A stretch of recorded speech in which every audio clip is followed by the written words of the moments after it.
भारत एक बहुत ही खूबसूरत देश है, मगर खूबसूरत होने के साथ ही यहाँ पर कई आश्चर्यचकित घटना भी घटती रहती हैं।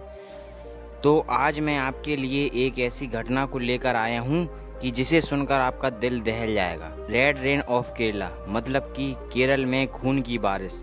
वो घटना इस दुनिया की सबसे रहस्यमयी घटनाओं में से एक है, जिसे आज तक एक्सप्लेन नहीं किया जा सका और ये आज तक अनसुलझी पड़ी है।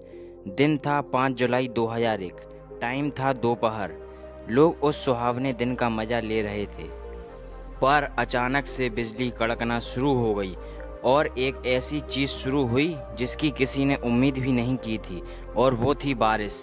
आप सोच रहे होंगे कि इसमें क्या खास बात है, और वो कोई आम बारिश नहीं थी, वो थी खून की बारिश। पर ये सब वहाँ के लोगों का मानना था। मैं आपको ये मानने पर मजबूर नहीं कर रहा हूँ कि वो खून की बारिश ही थी, पर चलिए थोड़ा साइंटिफिक और रियलिस्टिक बात करते हैं। उस दिन अचानक से जो बारिश शुरू हुई वो लाल रंग की बूंदें थीं।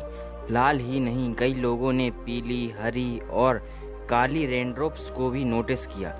पहले पहले तो साइंटिस्ट को लगा कि ये बस कुछ डस्ट यानी धूल के टुकड़े हैं जो किसी पॉल्यूशन के चलते या उल्कापिंड के चलते बारिश में मिक्स हो गए हैं। साइंटिस्ट फिर उस रेनड्रॉप को अपनी लैब में ले गए।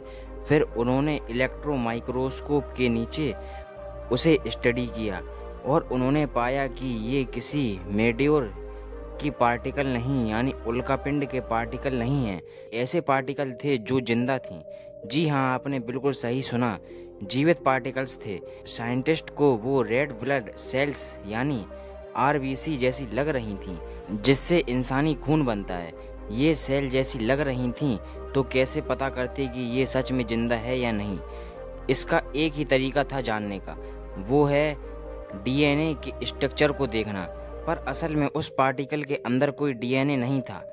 उस पार्टिकल की हरकतें डीएनए की जैसी थीं, बट उसमें कोई डीएनए मौजूद नहीं था। पर कई साइंटिस्ट का ये मत था कि इसे इंटरनेशनल लेवल पर रिसर्च करना चाहिए और भी एडवांस डिवाइसेस से इसकी रिसर्च करें, तो हमें पता चल सके कि इसकी सच्चाई क्या है। ये इतनी मिस्टीरियस ड्रॉप्स थीं कि इसे लैब में 10 साल तक रखना पड़ा। 2001 में तो ये सामने आया था कि इसमें कोई डीएनए नहीं है, और 2012 में यूनिवर्सिटी ऑफ लैम्बोर्गन के डॉक्टर राजकुमार गरप्पा कई महीनों तक बड़ी ही गहनता से की, तो इन्हें ये पता चला कि इसमें डीएनए मौजूद है। बहुत सारे पब्लिक रिपोर्ट्स में ये कहा गया कि ये कोई एलियन इन्वेंशन है।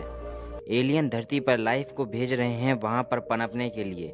मैं जानता हूँ कि आप लोगों में से कई लोगों को इस बात पर यकीन नहीं होगा कि जो घटना पूरी दुनिया में नहीं हुई वो केरला में कैसे हो सकती है। इसी सारे कंफ्यूजिंग फैक्ट के चलते आज तक पता नहीं चल सका है कि ये लाल रंग की बारिश कैसे हुई थी। अगर आपको हमारा फैक्ट पसंद आया हो तो हमारे कमेंट बॉक्स में ज़रूर बताएं, और ऐसे ही अमेजिंग इंटरेस्टिंग फैक्ट्स को जानने के लिए आप हमारा चैनल लॉजिकल भी के सब्सक्राइब करना ना भूलें।